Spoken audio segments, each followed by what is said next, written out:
memang menarik Mbak Dina, kalau kita mencermati bagaimana susunan dan bagaimana formasi dari orang-orang yang nanti akan mengisi kabinet untuk 5 tahun mendatang. Karena kita juga menyadari Mbak Dina bahwa Presiden dalam hal ini pemimpin tertinggi Republik ini membutuhkan sebuah kombinasi yang ideal.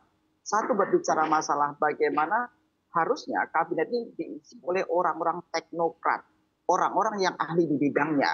Ketika kemudian sisi kabinet ini banyak diisi oleh teknokrat, maka akan lebih menjamin pertumbuhan ekonomi dengan maksimal.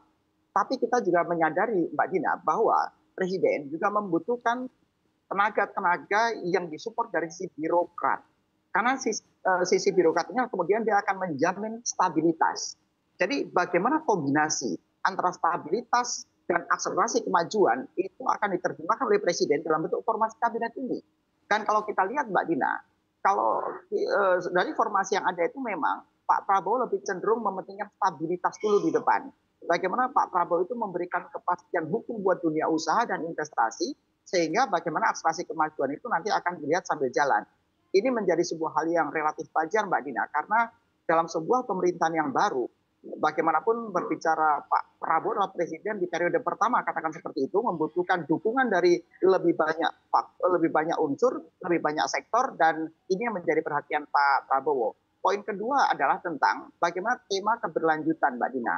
Karena kalau kita lihat dari formasi orang-orangnya, itu sekitar 16 orang lebih, itu dari pemerintahan sebelumnya.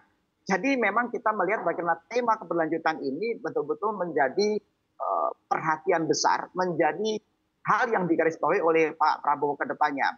Kalau dunia usaha begini, Mbak Dina, kita harus selalu punya optimisme yang kita bangun bagaimanapun pemerintah membangun struktur kabinetnya. Karena yang kita pentingkan adalah bagaimana kabinet ke depan itu bisa menerjemahkan gagasan-gagasan dan konsep besar dari Pak Prabowo. Kita lihat begini Mbak Dina, dari 8 program utama Pak Prabowo itu yang namanya 8 atau Astacita, itu 5 program itu fokus pada masalah ekonomi. Kita berbicara masalah peningkatan kualitas lapangan kerja, berbicara masalah mendorong hilirisasi, berbicara peningkatan infrastruktur untuk mendorong dunia usaha yang lebih akseleratif dan lain-lain. Artinya sebenarnya dalam konteks program, Pak Prabowo sudah sangat concern dengan konteks keekonomian. Karena berbicara tantangan masa kini dan tantangan masa depan Indonesia, ini berbicara masalah ekonomi Mbak Dina. PR dan pertanyaan lebih lanjut adalah apakah formasi dari kabinet mendatang itu bisa menerjemahkan konsep dan gagasan besar yang ada di Astagfirullah tersebut. Karena kalau kita kemudian comparing, kalau kita kemudian perbandingkan Mbak Dina dengan target dari pemerintah, oke, target normatif memang sudah disampaikan bahwa di tahun 2025 nanti pertumbuhan ekonomi di kisaran masih 5%. Tapi kemudian tidak bisa kita pisahkan ketika kemudian Pak Prabowo dalam beberapa kali kesempatan selalu menekankan bahwa target pertumbuhan ekonomi itu ditargetkan sangat agresif, katakan 3 tahun ke depan itu bisa sampai dengan 8%. Nah inilah kemudian menjadi sebuah hal yang challenging. Inilah kemudian menjadi banyak tantangan. Apakah target pertumbuhan ekonomi yang begitu akseleratif sampai dengan 8% katakan di tahun ketiga nanti, itu bisa achievable dengan formasi kabinet yang ada? Ini menjadi pertanyaan tersendiri Mbak Dina. Tapi satu poin dan satu kesimpulan yang pengen kami sampaikan dari dunia usaha adalah kalau target pertumbuhan ekonomi 5% itu relatif aman sebenarnya. Karena lebih dari 60% secara signifikan pertumbuhan ekonomi dan PDB kita itu ditopang oleh konsumsi rumah tangga. Artinya ketika pemerintahnya berjalan begini aja sebenarnya, itu 5% relatif aman. Kalau target pertumbuhan 6%, misalnya, kenapa kita selalu pakai angka psikologis 6%, Mbak Dina? Karena secara matematika dan secara kuantitatif, target pertumbuhan 6% itulah yang bisa menjamin Indonesia bisa masuk menjadi bagian negara maju di tahun 2041 atau kemudian sedikit lebih panjang adalah menuju Indonesia Emas 2045. Indikator-indikator kuantitatif seperti itu harus kita pegang. Apalagi kemudian Pak Prabowo punya target yang lebih akseleratif, target yang lebih agresif di angka 8%. Sekali lagi dunia usaha juga menunggu Mbak Dina. Apakah formasi kabinet yang ada itu bisa menerjemahkan gagasan besar Pak Prabowo dan bisa mencapai target 8% yang penuh tantangan. Demikian Mbak Dina. Baik, terima kasih Pak Ajib atas penjelasannya sebagai dasar dari dialog kita pada pagi hari ini. Ini nanti akan kita elaborasikan begitu ya beberapa faktor yang tadi juga sudah Anda sebutkan. Tapi untuk mempertegas dulu dari jawaban Anda barusan, jadi Anda mungkin mewakili pengusaha atau dunia usaha pada saat ini melihat formasi yang ada ini kan bisa dikatakan 80-90% sudah terbaca begitu.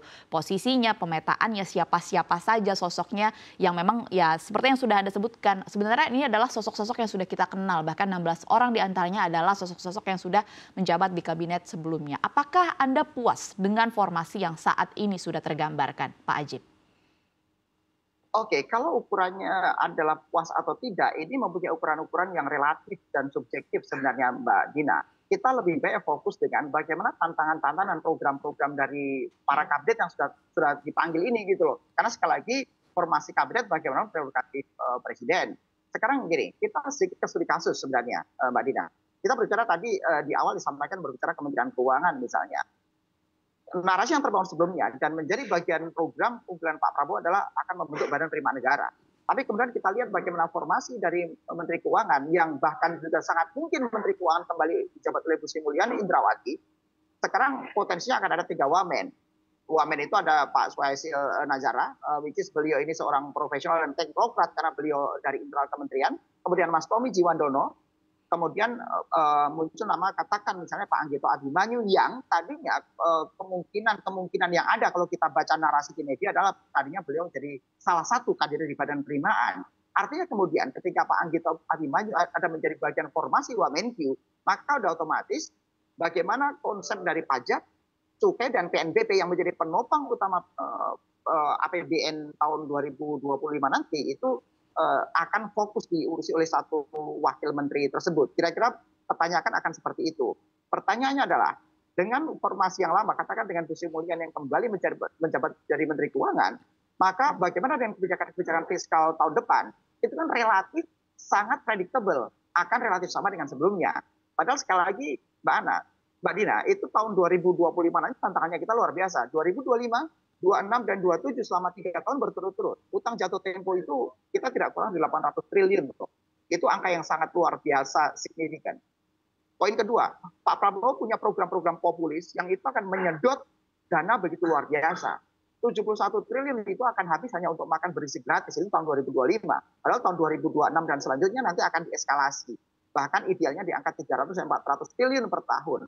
Artinya, dengan tantangan fiskal yang begitu luar biasa dan bahkan kita punya ruang fiskal yang begitu sempit, maka ya kita harus banyak berharap bahwa Bu Sri Mulyani membuat terobosan-terobosan baru dan berbeda sehingga bagaimana fiskal kita satu sisi lebih aman, dunia usaha tetap bisa bertumbuh dengan baik, dan satu sisi yang selalu menjadi narasi para kritikus adalah bagaimana hutang kita jangan bertambah dengan akseleratif lah.